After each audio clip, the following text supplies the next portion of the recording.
દાહોદ મનરેગા કૌભાંડ અંગે મંત્રી બચુ ખાબડે મૌન તોડ્યું। પુત્રના કૌભાંડમાં સંડોવણી અંગે બચુ ખાબડનું નિવેદન। મને અને મારા પુત્રને બદનામ કરવા કોંગ્રેસ આક્ષેપ કરે છે। મારા પુત્રની સપ્લાયની એજન્સી છે, બીજી પણ એજન્સીઓ આમાં છે। મારા પુત્રોના નામ આવતા જાતે હાજર થયા હોવાની વાત બચુ ખાબડે કહી। અમને ન્યાયતંત્ર પર સંપૂર્ણ વિશ્વાસ છે। તપાસમાં અમે પૂરો સહકાર આપીશું। રાજીનામા અંગે બચુ ખાબડે કહ્યું કે મારો વિષય નથી।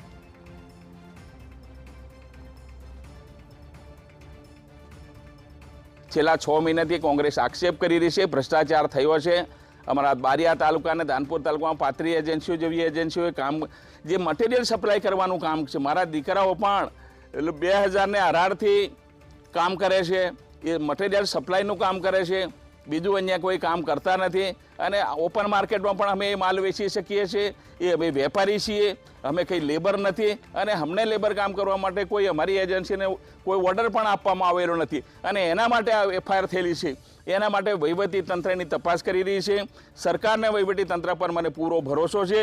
જે કંઈ નિર્ણય આવશે અમે સ્વીકારવા તૈયાર રહીશું। આવા આક્ષેપો કોંગ્રેસ ખૂબ લાંબા સમયથી દર વર્ષે કરે છે। મારા પર હાઈકોર્ટમાં 2 વાર પીએલએ દાખલ કરી છે, એમાં હાઈકોર્ટે એને ક્લીન ચીટ આપી છે। હું 25 વર્ષથી રાજકારણમાં છું, ક્યારે મારા પર કોઈ આક્ષેપ થયો નથી।